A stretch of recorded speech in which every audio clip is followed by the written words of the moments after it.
மக்கள் அனைவருக்கும் வணக்கம். இன்னைக்கு இந்த காணொலியில் நம்ம எதை பற்றி பார்க்க போகிறோம் அப்படின்னா, நம்ம சோஷியல் மீடியாவில் எங்கே ஓப்பன் பண்ணாலும் நேற்று ஈவினிங்லேருந்து நேற்று நைட் ஒரு 10 மணிலேருந்து நேற்று நைட் அந்த மேட்ச் வின் பண்ணதுக்கப்புறம் ஒரு 12 மணிலேருந்து பார்த்தீங்க அப்படின்னா, சோஷியல் மீடியாவில் எங்கே பார்த்தாலும் அந்த வேர்ல்டு கப் T20 வேர்ல்டு கப்போட வின்னிங் மூமெண்ட்ஸ், அந்த T20 வேர்ல்டு கப் வின்னிங் மூமெண்ட்ஸுக்கு யாரெல்லாம் என்னென்ன மாதிரி அப்ரிஷியேட் பண்ணியிருந்தாங்க, கங்க்ராச்சுலேட் பண்ணியிருந்தாங்க.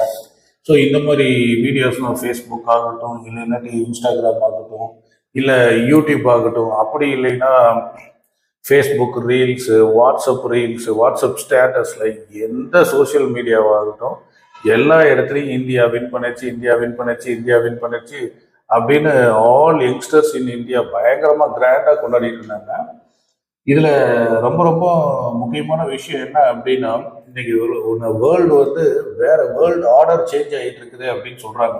ஸோ இப்போ கல்ஃப் கண்ட்ரிஸ் உலகத்திலேயே அதிகமான பணக்கார மக்களும் பணக்கார நாடுகளாக இருந்த Saudi Arabia, United Arab Emirates, Bahrain, Qatar, Kuwait, அதுக்கு அடுத்தது இப்போ ஈரான், இங்கெல்லாம் பயங்கர ப்ராப்ளம். இஸ்ரேல் வேர்ல்டுலேயே ஹை நாலேஜபிள் பர்சன்ஸ் அப்படின்னு சொல்லுவாங்க, ஹை டெக்னாலஜி உள்ள கண்ட்ரி அப்படின்னு சொல்லுவாங்க இஸ்ரேலில்.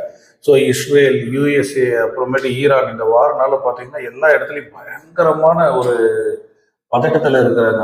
ஆனால் இந்தியாவில் மட்டும் பாருங்க, நேற்று பீப்புள் எவ்வளோ ரிலாக்ஸ்டாக, எவ்வளோ ஜாலியாக, எவ்வளோ ஹாப்பியாக அந்த மேட்ச் பார்த்துட்டு, மேட்ச் முடிஞ்சதுக்கப்புறம் அந்த மேட்ச் வின் ஆனதுக்கப்புறம் அந்த வின்னிங்கை எப்படி செலிப்ரேட் பண்ணாங்க, அந்த விக்டரியை அப்படின்னு பார்க்கும்போது நமக்கு ரொம்ப ரொம்ப ஒரு பெருமையாக இருக்குது.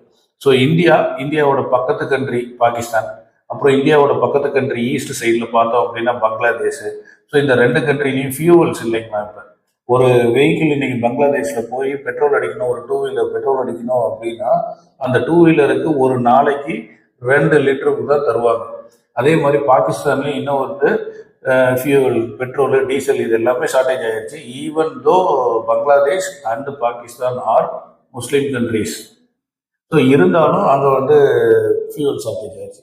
ஸோ இன்னும் ஒரு 2 டேஸ்க்கு அப்புறமேட்டு யூகேல இருக்கிற நேச்சுரல் கேஸ் யூகேல ரொம்ப கம்மியாயிடுச்சு. நம்மக்கிட்ட இருக்க ஸ்டோரேஜ் எல்லாம் முடிஞ்சிருச்சு யுனைடெட் கிங்டமில். இதுக்கப்புறமேட்டு யாரெல்லாம் நேச்சுரல் கேஸ் வேணுமோ அவங்க எல்லாம் அதிகமான விலை கொடுத்து தான் நேச்சுரல் கேஸை வாங்கி ஆகணும் அப்படிங்கிற மாதிரி நேற்று ஒரு அனௌன்ஸ்மெண்ட் ஒன்று வந்துருந்துச்சு. ஈரோப் ஃபுல்லாக நேச்சுரல் கேஸோட பற்றாக்குறை தலைவிரிச்சு ஆடுதுங்க.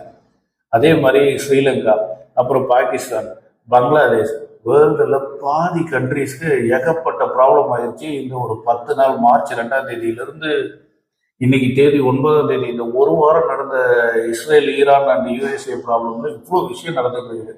ஆனால் நம்ம இந்தியன்ஸ் எதை பற்றியாவது கவலைப்படுறோமா?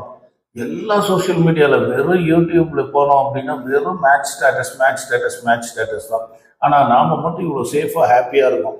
ஆனால் மற்ற கண்ட்ரிஸ் எல்லாம், ஆப்கானிஸ்தானில் ஏகப்பட்ட ப்ராப்ளம், பாகிஸ்தானில் நாடே நாளாக பிரிகிற அளவுக்கு ப்ராப்ளம், நேபாள் நேற்று தான் 2 நாளைக்கு முன்னாடி தான் ஒரு ஸ்டேபிளான கவர்மெண்ட் ஃபார்ம் ஆகிருக்குதுங்க, அங்கே ஏகப்பட்ட ப்ராப்ளம், நியூ கவர்மெண்ட் ஃபார்ம் ஆகிருக்கு. பங்களாதேஷில் ஒரு வருஷமாக கவர்மெண்ட்டே கிடையாதுங்க.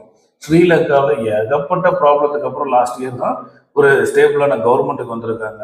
இதே மாதிரி பர்மாவில் போனோம் அப்படின்னா ஏகப்பட்ட ப்ராப்ளம். இப்போ இந்தியாவை சுற்றி இருக்கிற எல்லா கண்ட்ரிஸ்லையும் ஏகப்பட்ட ப்ராப்ளம் போயிட்டு இருக்கு. அந்த ரெஜிம் சேஞ்சஸே நடந்துட்டு இருக்கு. அதாவது கல்ஃப் கண்ட்ரீஸில் போனோம் அப்படின்னா நாளைக்கு கல்ஃப் கண்ட்ரீஸில் உயிரோட இருப்பாங்களா இல்லையான்னு கூட தெரியாது. இவ்வளோ நாளாக ட்ரோன் அட்டாக் மட்டும்தான் நடந்துட்டு இருந்துச்சு. இப்போ பேலிஸ்டிக் மிசைல் அட்டாக்ஸும் நடக்க ஆரம்பிச்சிருச்சு. ஸோ இந்த அளவுக்கு வேர்ல்டு போயிட்டு இருக்கு. ஆனால் இந்தியன்ஸ் மட்டும் பாருங்க, ரொம்ப ஹாப்பியாக செலிப்ரேட் பண்ணிட்டு இருக்கோம். இது எல்லா இதுக்கும் காரணம் என்னன்னா நம்மளோட யூனிட்டி தான்.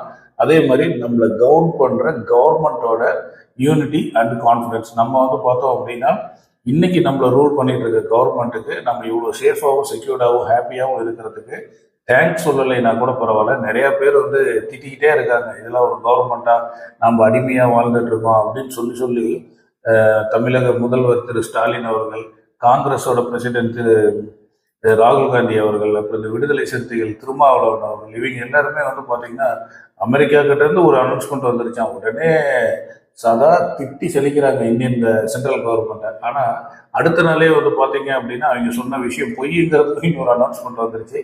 ஆனால் பொய் பேசி மக்களை ஏமாத்தாதீங்க. அதே மாதிரி நல்லபடியாக ஒரு கவர்மெண்ட் போயிட்டு இருக்குன்னா அந்த கவர்மெண்ட்டை திட்டாதீங்க. எது நல்லதோ அது நாட்டுக்கு நடக்கும், நல்லதே நடக்கும். இந்த காணொலி உங்களுக்கு பிடிச்சிருந்ததுன்னா லைக் பண்ணுங்க, கமெண்ட் பண்ணுங்க.